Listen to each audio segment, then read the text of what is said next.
Well, I see that people are still arriving, but I suggest, Abida, that we start. No, probably will be a good idea. Yes. So, everyone, a very warm welcome to today's webinar, which is titled "Tackling Food Waste with Technology: A Pyramid Approach for Convention Centers and F&B." And this webinar is, of course, as you can see, is brought to you by the Net Zero Carbon Events Initiative. Maybe those of you who are relatively new to the initiative, the Net Zero Carbon Events is a true global collaborative platform within the business events industry dedicated to decarbonizing our industry and focusing on different priority action areas, one of which, of course, is indeed food waste. A topic which is sadly often overlooked by our industry. And as you might recall, we have organized already a webinar covering introduction into the food waste a couple of months ago.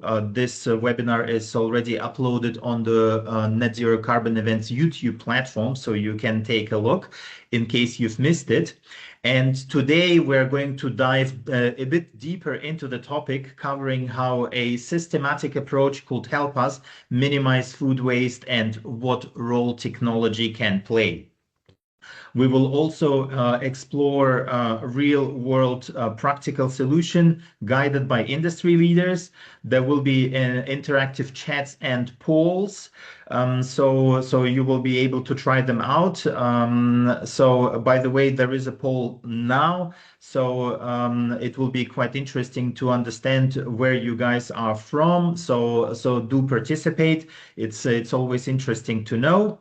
And I would also like to introduce the wonderful moderator today of this webinar, who is Abida Davis, the Sustainability Officer at the Cape Town International Convention Center, CTICC.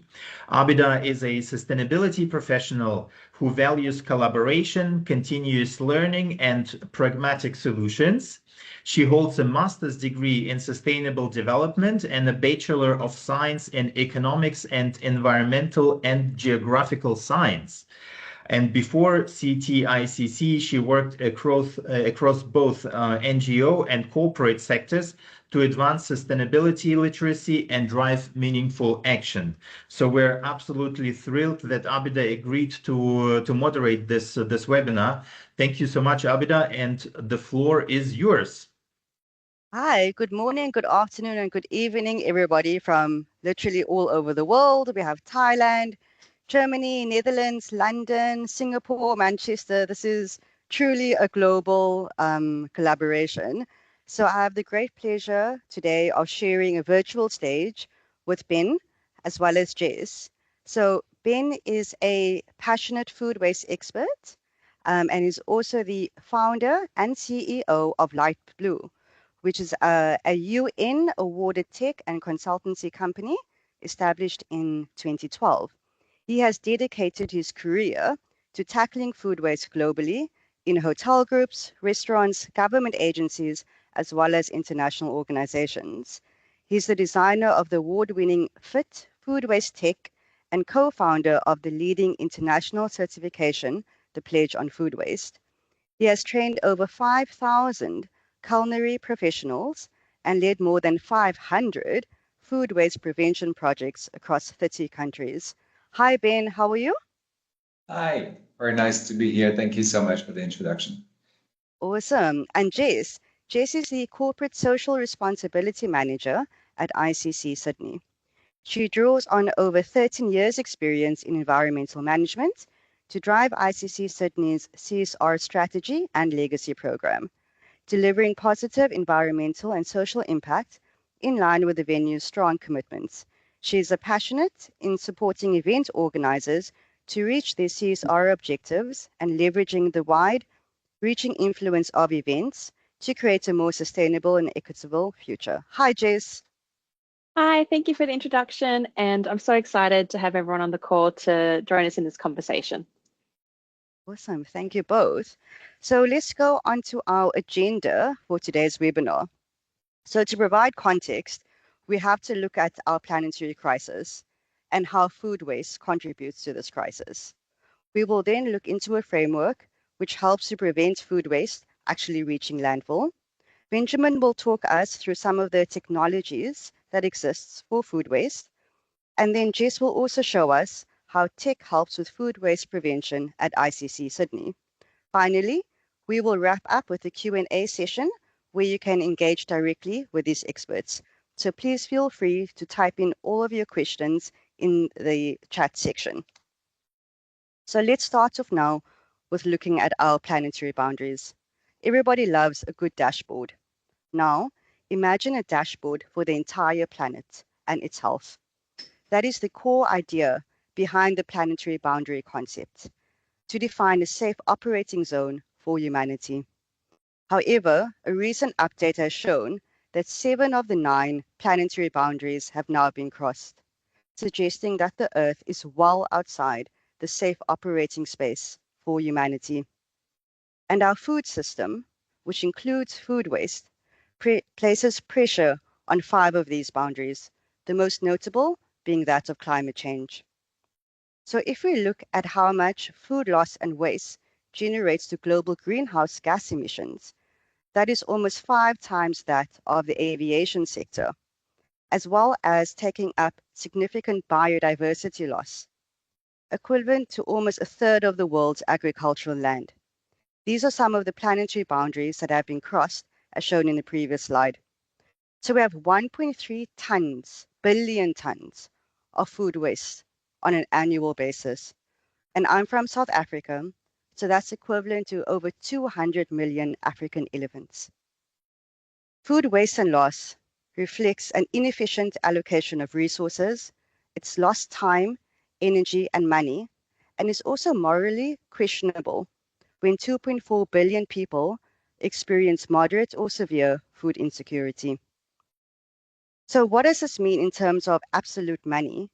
So on the global economy, food waste is approximately $1 trillion US. So if we go and look into our industry itself, we are all in the business of connections, and the best connections occur over a good meal.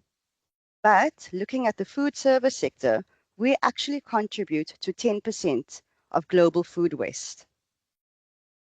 And according to ICA data, the average event wastes between 15 to 20% of its produced food. That is 163 grams per delegate per meal. Over 50 kilograms per event is just wasted. So as we continue to zoom into the events industry, let's have a quick poll as to which part of the events industry you represent.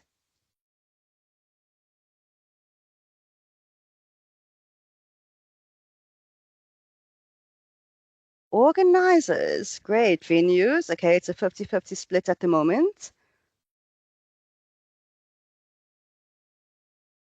Ooh. Organizers, okay, good, because you guys are responsible. Tech industry, good, good, good, great. No suppliers, very, very, very interesting. Okay, so now Ben, oh, we have more coming in. Organizers, we have other tech industry. Okay, very, very interesting. But now Ben, the focus of today's webinar is food waste technology. Can you walk us through the food waste hierarchy and its importance? Yeah, absolutely. Thank you, Abida, for the introduction. Before walking you through the pyramid, you can see my screen. All good? Yeah, perfect. So just to give a bit of background, because yes, as you said, I'm a bit of a food waste geek. I would call it this way. 13 years doing nothing else but food waste prevention. For the reason you mentioned, the fact that there is so much food going to the bin. I love food. It hurts me badly when I see all this food going to the bin, and that's how I started. Long story short, 13 years in the industry of tackling food waste, preventing food waste. historically more in the hospitality sector, now more and more with the higher education in the MICE and the professional event industry over the past 2 years with ICA, with the Michelin Guide, striving for zero food waste to landfills. So now I really would like you and the attendants to think about what is, to me, one of the most important components when you think about tackling food waste, because we hear a lot of, okay, I'm redistributing my surplus, I'm doing the right thing. But those are the, I would say, the steps that you should take into account if you really want to address the issue of food waste. And what we're going to be looking at today is what are the existing technological solutions that exist at different steps. We're going to have also Jess presenting on her side what she's doing with the ICC, and then we're going to move on with the other type of solutions. But this framework is super important. The most important part is preventing. So anticipating and trying to minimize the amount of food surplus or food waste. Then moving down one level, what I would call food surplus is edible foods that would end up in the bin if you have no system to transform it or transfer it or work with charity to feed people. One level below is feeding animals, so making sure that the food is sent to feed animal, and ideally animal that enter the human food supply chain, and transforming to avoid landfilling. In this pyramid, if you have to keep in mind one thing, is this pyramid, so that you can focus on what are the highest impact solutions. So on the preventive side, we selected, and don't get us wrong, this is not an exhaustive list, is some pick and choose type of technology that exists at different levels. So here we pick 3 different type of tech solutions. So some are related to planning, running, and analyzing in-person, virtual, and hybrid events. That's Events Air. Predict HQ is interesting, is what they call a demand intelligence platform for forecasting, pricing, and operational decision. And the third one is called Triple Seat. That is basically a web-based platform to increase sales and streamline the booking process. This is one of the, as we know, one of the key challenge also for the event industry. You expect by 100, you only get 350, or actually there is last minute booking, etc. Whether there are multiple aspects that can influence the number of people, the attendance, and when they will eat. So we know it's a very complex thing to keep in mind. But so those are 3 different type of solutions that were identified that are worth maybe exploring. Then when it comes to the menu planning and designing. So first one that kind of caught our attention is called APIC based menu engineering software that is integrated within the POS system, the point of sales. So to generate menu metrics and actively track margin contributions and sales number. So that's really like the back of house, I would say, profitability aspect. And another one is called Menu Tech, to design, write, and update food and beverage menus. As we know, the margins vary a lot between food and beverages, and those type of data are very important in being able to also, optimize, I would say, your operation in real time. Inventory management, quite interesting, is because I always was surprised when I started in the industry. I was asking a professional, how do you know how many kilos you need to order, and of what, and how complex is it? And it is very complex. And I was surprised by the relatively low level of reliability on data and tech to help in the decision-making process. So there are 2 interesting players here, one which is called Marketman, and the other, 3 actually, Total Control. Last one is GS1. And those guys do different things, but all related to optimizing your level of inventory. Some embed data or information related to the shelf life of your products. Some are really about inventory management, as well as tracking food waste, to be able to be more lean and ensure that we don't purchase and store too much food that would end up being spoiled. So those are some of the some of the technology that were kind of selected and to guide you in the right direction, that all sits in the preventive side of the food waste pyramid. Awesome. Thank you so much, Benjamin. And now I'm really excited to hear from Jess to see how they at ICC Sydney uses this technology and data and insights to prevent food waste, and also just why measuring food waste is important to ICC Sydney. Over to you, Jess. Thanks, Abida. For us at ICC Sydney, really the importance of behind measuring our food is because we can't address a problem we can't understand or that we don't understand. So having the data on hand has been really critical to us in being able to drive change across our business and put in place some really targeted measures to reduce our overall food waste. So I'm a bit of a passenger princess today. Benjamin is running my slides for me. So I'm going to get him to skip right through to my first slide with information on it. I think there's probably a one before that, two before that even. Thank you. Pop into the next one. Oh, interesting. I'm missing a couple of slides there from when I last reviewed this morning. So what we're going to do is just talk to a few things. So I just wanted to provide a little bit of context here in the Australian environment. We're not strangers to food waste in Australia. It's absolutely a problem for us as well that reflects what's also happening across Europe. In Australia, we know that we waste over 7.6 million tonnes of food per year. The majority of that food waste does come from households, but hospitality and events plays a huge role in that as well.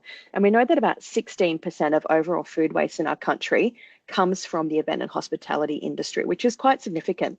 So a couple of years ago, or last year, sorry, the Australian government really put a lot of focus on addressing food waste across our industry.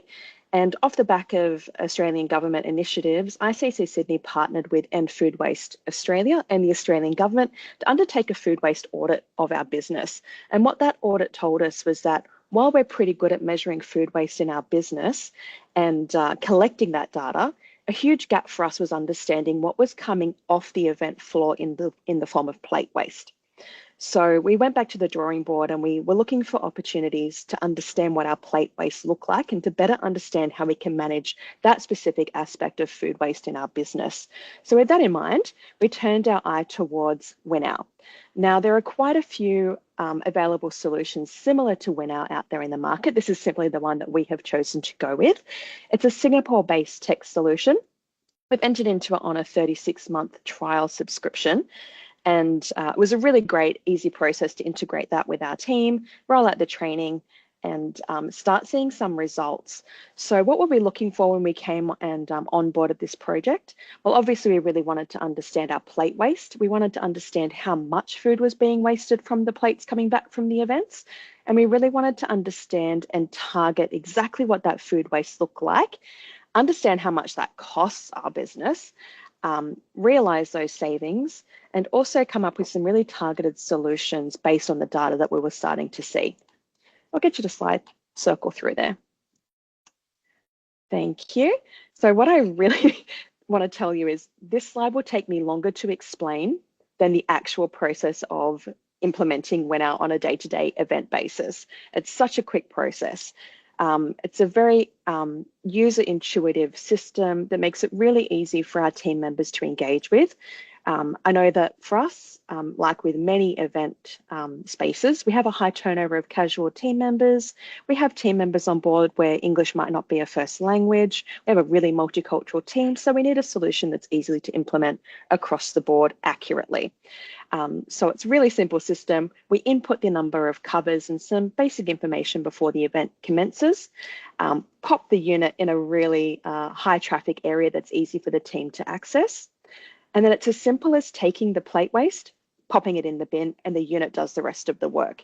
The unit will take a photo of the waste that goes into the bin and pop up on the screen and tell you, is this curry? Is this a sandwich? Is this baked goods? And you simply confirm what it is. And that's it. That's the entry complete. That's the end of it. It really is about a 5-second process for our team. Off the back of that, then we get a weekly report, or you can generate event reports, which summarizes the amount of waste that's gone into that bin at that event, or that week, or that month. It also tells us the type of waste really specifically, which is very helpful. And it also estimates for us the cost of that waste to the business. Could you skip through there? Thank you. So we've taken some really strong actions off the back of the results we've gotten out of the WinR system. And the advantage that it's given us is really data-driven actions and results. So we've targeted and tightened up our menu design and focused on ingredients and products and produce that is less likely to end up in the bin based on the research that we've done. It allows us to maximize and multi-use ingredients and components so that we're reducing scrap waste as well. And it's really helped us to rethink and creatively implement, in partnership with our clients, innovative ways of serving the food that we do with food waste reduction in mind. So an example of that is withholding service. So we'll hold service back and only put out really small amounts onto the buffets so that the food that's held back can then be given to people in need rather than going into the bin. It also really helped us to understand serving sizes. I think in the events industry, we have a habit of over catering because we want to give people our hospitality. We want to feed the people coming into our door.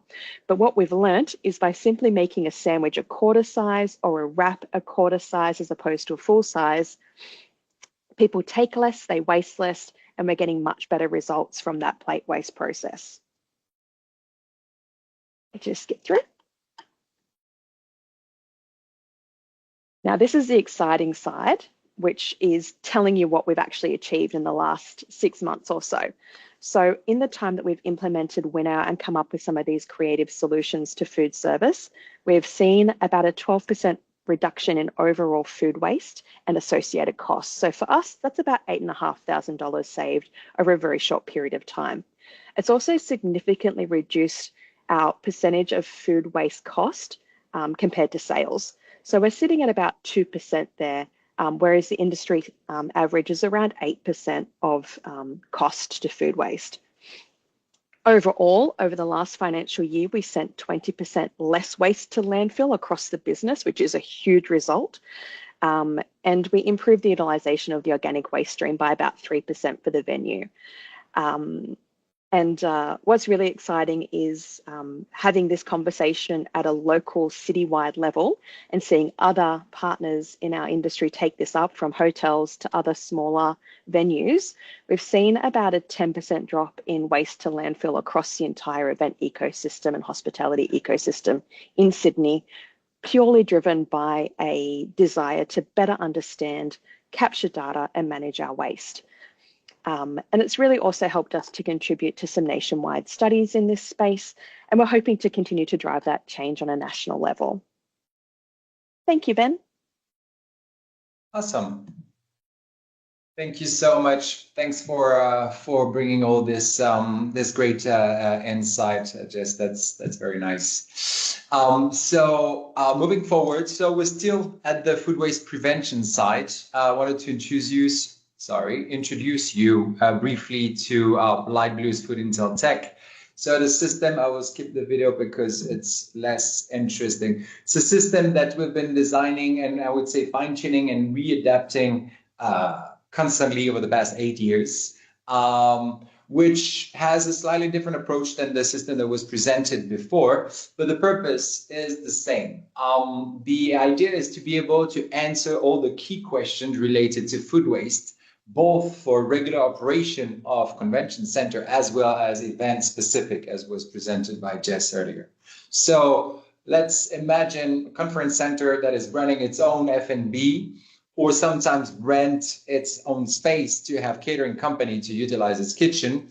The sort of system can be adapted, but the principle is the same. So answering the key question, how much, when, where, what, why, and being able from all the different recording points to capture this information on an ongoing basis and send this information to the cloud, where you can run all the data analysis. So food waste per cover, if we take regular operation, per day, per shift, per outlet, per category. So we're looking at spoilage, preparation, buffet, plate. We're looking at which shift is the most or the least impactful, and the variation against the baseline.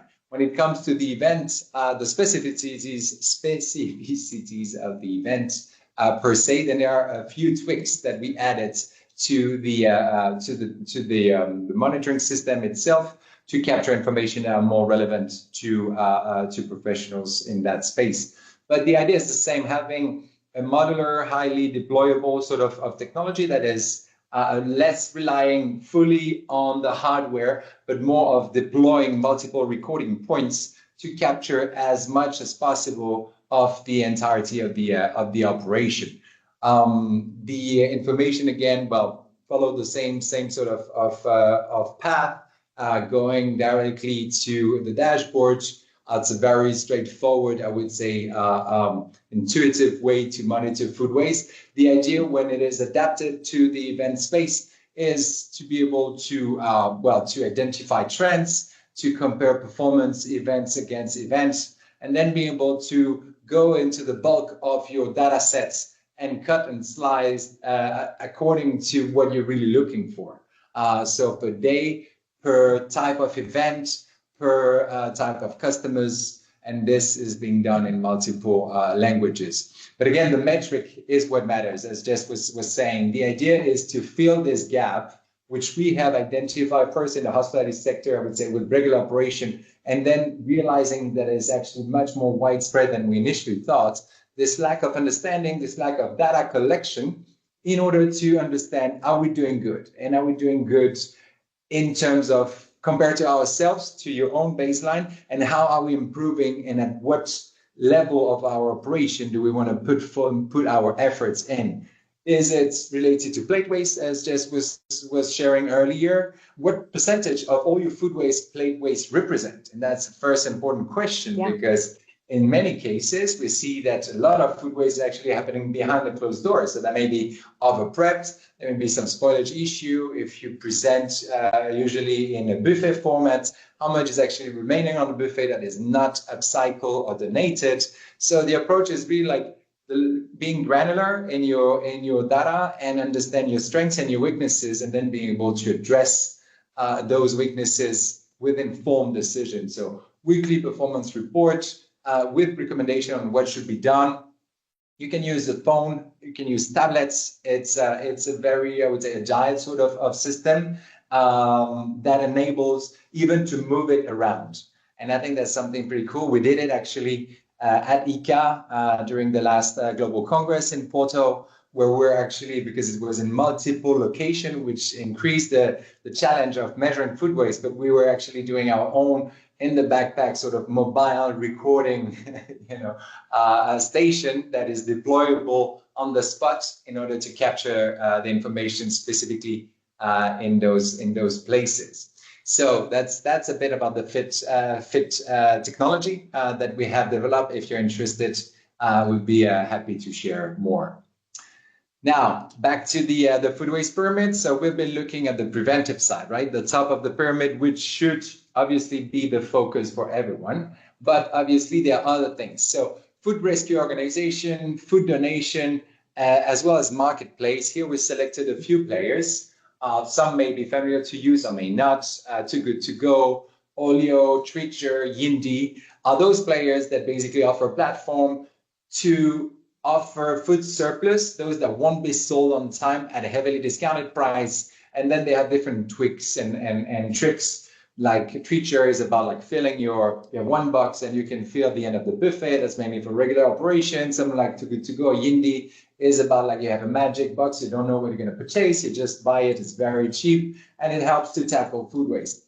However, I would put forward other players that to me are the real unsung heroes behind the food rescue organization, doing amazing work. Here we have SOS, for instance, in Thailand. There are other players. I know Oz Harvest in Australia, Phoenix in France, and now in multiple countries, just doing an amazing work. When we worked in Porto a couple of weeks back, those guys are just, they are just like, Yeah, they are heroes because they are volunteers. They don't get paid. They do it on their own time. They use their own car.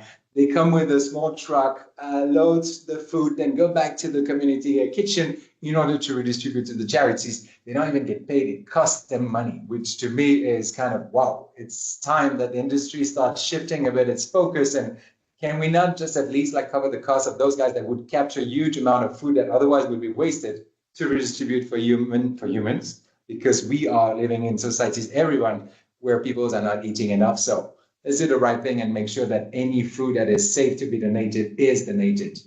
Then it's not necessarily the case, but you have to move down one level again. Feeding animals, that depends on the country, so it's country specific. Europe does not permit, for instance, to have directly food collected and then transformed. Interestingly, it has to go through one step, but it's typically feasible. So here we also listed a few of those players. Again, the catering company we're working with at ICA, all of their production kitchen was collected by a company that was transforming before feeding animal. So if there is a step in between that respect all hygiene regulation, etc., completely feasible. But that's fantastic because it's definitely awesome to be able to use food waste and food offcuts and all the things that are generated from production kitchens to be transformed and feed animal that will ultimately re-enter the human food chain. So that means you don't need to import soya from Brazil, right? You can use this sort of nutrients that are transformed to feed animals that are basically destined to be eaten by humans. And now we move one floor below, I would say. And again, when you do biodigesting on site, which is super nice, don't get me wrong, this is not tackling the issue. Remember the order of priority. It is very important to keep that in mind. And here we have some examples. One which is agtech, biotech. I love this sort of innovation. I don't know in Australia, but I know it has picked up pretty fast in different countries where basically utilize black soldier flies, larvae that are eating the organic waste. Up to 90% of all organic waste volume can be eaten by those larvae that eat twice their weight per day. And once they grow and mature, they naturally crawl up, they are harvested, transformed, grinded, and they become animal feed. So a very nice way to close the loop. Other players like Horeca, some friends that are very active in Europe, microbiodigesting plants to be able to transform organic waste from commercial kitchen into clean energy that are re-injected directly to the grid or to the facilities. So those are typical examples. Obviously, again, those are not, I would say, entirely covering all the different options. There's some that are more country specific. There are some that may answer your needs more than others. Of course, there is a component related to how much money do you have or you plan to invest. On this point, if I can make a mini digression, is you touched on this just earlier. This is really like what we're focusing on those days is if you think you don't have a food waste issue, have you measured it and put a price tag on it? The moment you start doing this is the moment where the eyes start, widening broad and the ears of the CFOs are starting to open up because the status quo is costing you much more than what you think. So that's the important aspect to keep in mind. It's not because you're not measuring it that there is no issue. You just look the other way.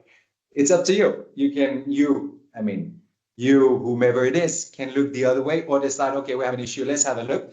Let's measure and let's understand. But once you measure and you put a price tag, you know that whatever we do, if we continue doing what we do, it costs X. Shall we invest a bit in order to push it down by 20, 30, whatever percent? And to me, it's a savvy business decision that should be taken by the decision makers. Now, I would like to bring you shortly towards one, I would say, new approach and methodology that we built about 3 years ago together with our partners, which is the Pledge on Food Waste Certification for events. So we call it the Zero Food Waste to Landfill event.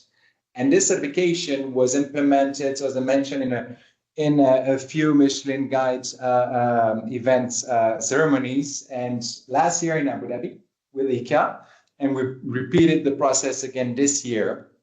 and it was just fantastic. The approach is pretty simple in itself. Execution, of course, is always a bit tricky depending on the challenge, on the diversity, number of participants, number of places, number of catering companies. But the objective is the same.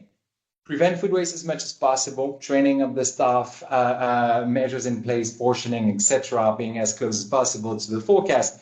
Then the second focus is whatever the amount of food that you have prepared that is not going to be eaten has to be kept in safe condition and coordination with the local partners so they can come and collect this food on time so that it is still safe to be redistributed for human consumption.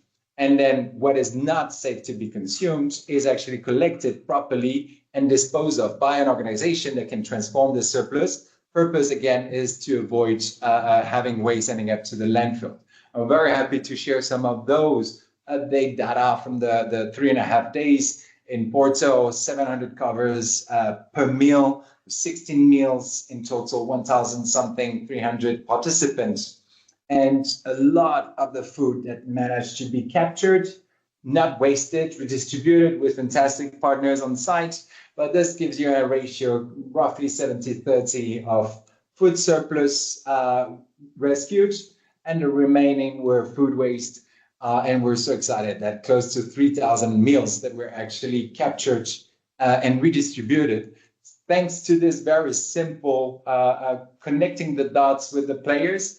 And of course, it would probably have been much more if less measures were in place. But anyway, the results are here, and very excited to share this with you because highly relevant, of course, to you and this audience. That's it on my side.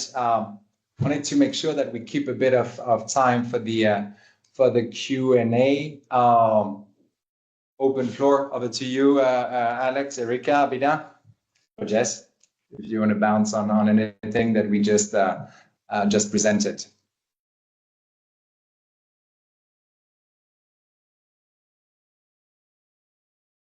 Yeah, if Alex? I may, I have a question, maybe like also an icebreaker here, for both actually, for Jess and Benjamin.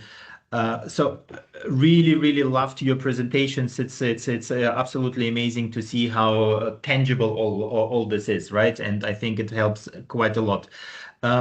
My question is, like more on the practicalities of it, right? So if I'm recalling, getting new technologies into companies, usually colleagues are a little bit reluctant at the first to use them and to understand them, and some are even deliberately boycotting.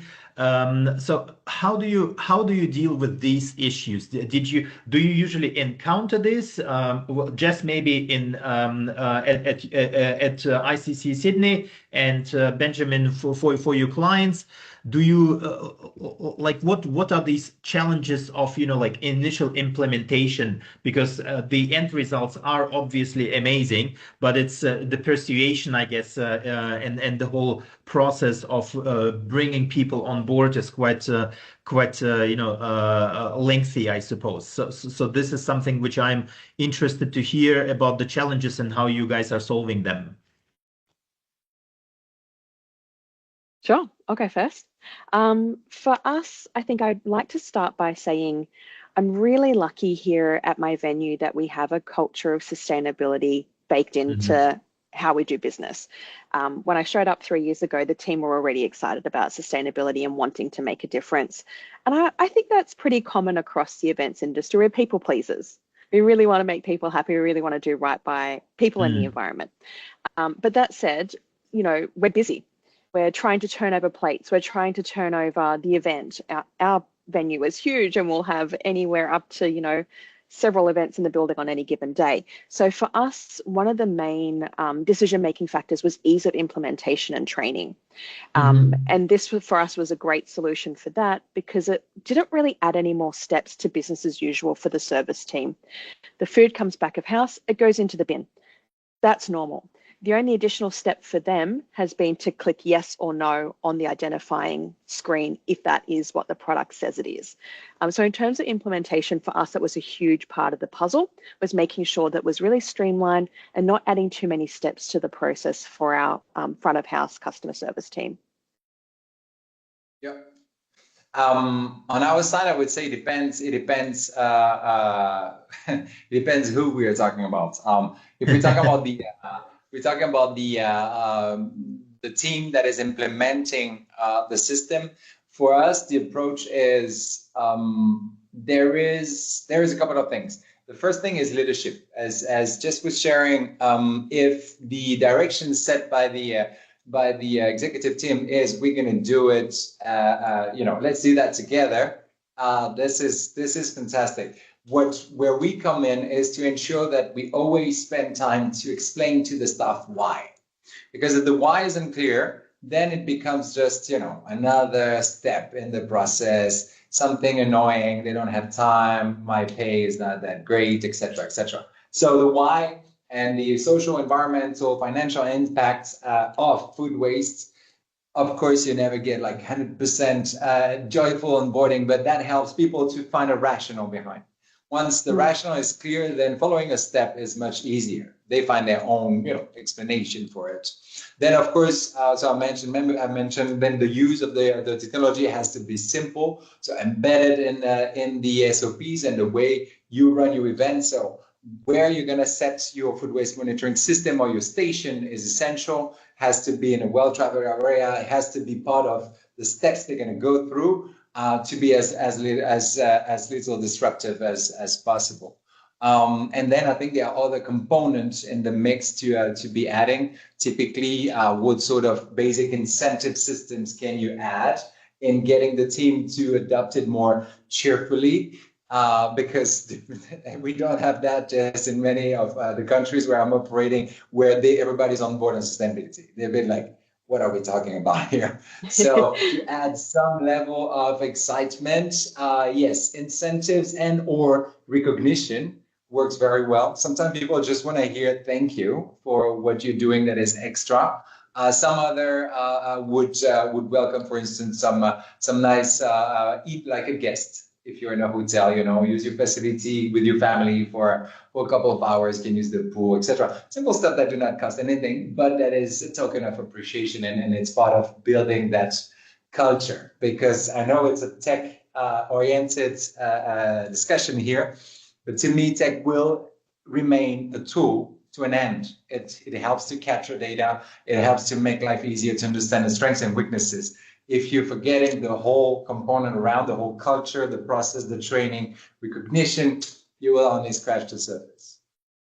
And I think, to expand on what Alex is saying, particularly from a senior leadership point of view, when we're talking about food waste, the business case writes itself, because food waste equals money waste. And you start to realize those savings quite quickly once you start measuring your waste, understanding what that looks like from a monetary point of view, and implementing changes that reduce that. It's true. The business case absolutely writes itself. Yeah, I really like the fact that you are able to monitor not only the amount of food waste, but you actually automatically put a price tag on it.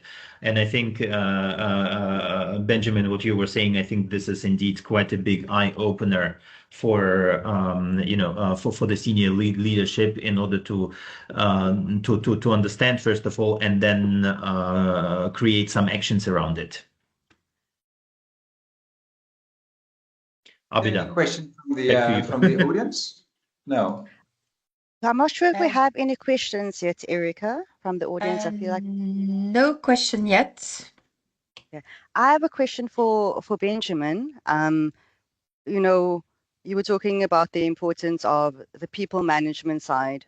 And this year was the second year that ICA pursued zero food waste to landfill certification. But there was a similar process that happened last year. Can you talk about maybe the similarities between those two processes and also the points of convergence? Yes. Oh, interesting. No, it was very interesting. So both events are global congress, as I mentioned, 3.5 days, 1,300 people from 80 different countries. And this aspect is something, once you start really digging into the food waste issue, you realize also the importance of knowing your guests.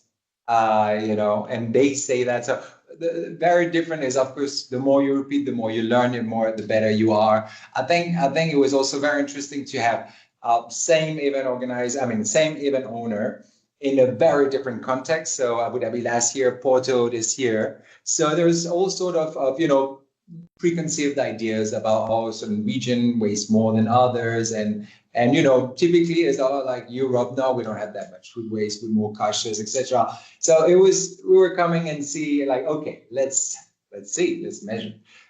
So I would say the differences was, the biggest difference was that for ICA, in that case, in Abu Dhabi last year, everything was in one location, one convention center. It was at ADNEC, and everything was happening there. So relatively simple, because everything is centered around the production kitchen, and then it dispatched the food at different moments, but always in the same location. The challenge there was that they were having other events. So to identify and to qualify the waste from the production kitchen that goes only to that event, but not to the other, starts to become a bit challenging. On the other hand, when we did it in Porto, the challenge was that there was hardly ever, well, there was one location which was kind of a hub, but every time we were dispatched up to 10 different locations, and coffee breaks here, breakout session there, food here, cocktail, CEO, reception, so that multiply the number of points that needed to be, I would say, monitored. And the challenge is that we had to deal with 4 different catering companies. So that means that you need to repeat the process. You need to train them. You need to ask whether it's in place or not. You need to then connect the right event, or the right catering company with the right food rescue organization. So logistic-wise, was a challenge. Then I would say that what we worked on a lot, and I think was really appreciated by the participant as well, and the event organizers, ICA in that case, the event owners, was that we had identified a lot of different touch points, and touch points with the participant, to start sending the right message from the MCs to the table talkers, to, we run something we call the food waste warriors, which was engaging with the participant and asking them to commit to not waste food during the event, which created also this, let's make this topic something a bit lighter, a bit more fun, a bit more joyful than the heavy, hey, finger pointing aspect. And it was very well received, because if you ask someone, hey, do you want to be someone that did not waste food, by default, everybody say, of course. Oh, I was always brought up with, my parents asking me, blah, blah. That's always the line we get. But the point being, from an organizer point of view, and from an event owner perspective, it was very well received, and an added value to see that there is all this aspect is kind of taken care of, and that all the food that is not going to be consumed will end up in the stomach of people, and the rest transformed, so we don't pollute the local, I would say, landfills and the local community living around. I just have a very short follow-up question on that, because we have 1 minute left before we hand over back to Alex. Event organizers, events happen all over the world, and the event organizer will travel. So what long-term incentive does an event organizer have to start implementing zero food waste to landfill? If the events are always jumping from place to place to place, what incentive exists? We say saving money, but the events will be at a different venue and a different place the next year. I don't think in that case would be money. It's more about like it's more about like, this is the way we think things should be. I think it's more of a moral standpoint, as if like this is the correct way to run business. We're not talking about impacting negatively the experience of our guests. It's not about like completely reshuffling the overall, I would say, logistic. It's just identifying, okay, those issues are not dealt with correctly. And we think that from now on, this is how we want to run it. And to run this, those are our expectations. And those expectations are then applied towards, well, if you want to be the catering company for my event, those are my requirements. Can you tick the boxes? No, sorry. Then next one. So it will also help to shape the industry towards, well, our expectations we're here now is there.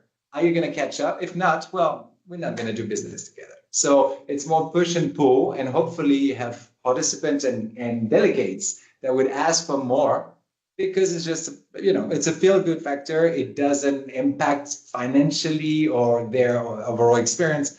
And to me, that's the main driver. I completely agree. And Benjamin took the words straight out of my mouth. My philosophy and my role here at ICC Sydney is that as an events organization, we have our strength is in our platform and our capacity to influence and inspire and drive change, not just across our industry, but across every other industry that we have touch points with, from medical conference organizers through to major exhibitions. And those conversations that we're able to have, we're able to drive the sustainability conversation and movement much faster to much better outcomes, I think in a really holistic way, which I think is really exciting and inspiring. And we have such a role to play here in that. But yeah, I absolutely took the words out of my mouth. And if I may, so inspiring. Sorry, if I may, just to conclude before handing over to Alex, I think the role of the DMOs of the bureau, convention bureaus also is important, and I think that ultimately using this angle to show that event happening in their destination follow a certain standard is also something where they should come in. And typically when I was talking about the food rescue organization that should not pay out of their pocket to help the needies, this is where I see them coming in and also trying to level up kind of the practices and the expectations. Thank you, Benjamin. I really hope we can reach a stage where it is zero food waste to landfill, and that's just the absolute norm, as a minimum. Let's bet some money. Thank you. Thank you, Alex. Over to you. All right. Yeah. Thank you, everyone, for all the contributions. I think we learned quite a lot. I mean, as I said earlier, I absolutely love the approach that we have some sort of a red thread in the form of the food waste pyramid.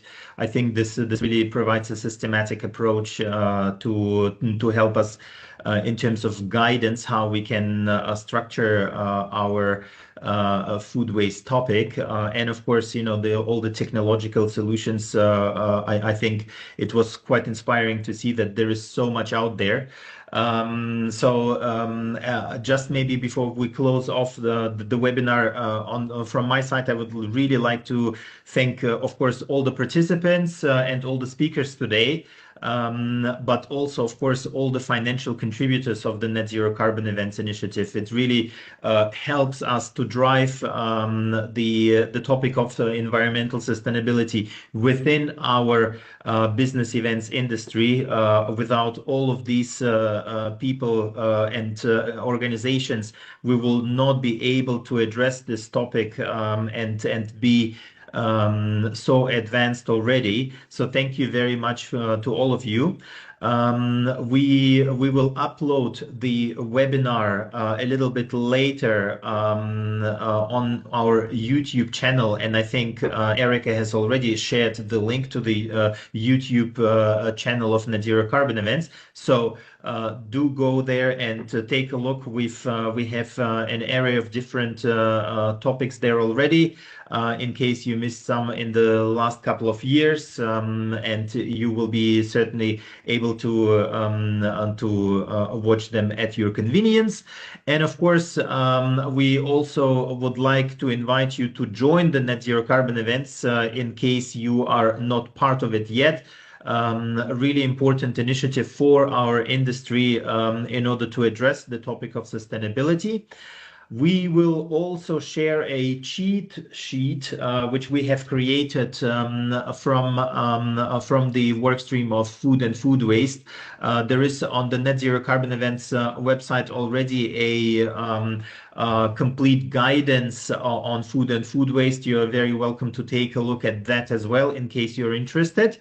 And yeah, so from all of us, a huge thank you to the participant, to all of you for participation. Really appreciated it, and we are looking forward to the next webinars within this group, and of course also with others. So all the best, and well, happy upcoming holidays. Fantastic. Thank you, everyone. Thank you. Thank you, everybody.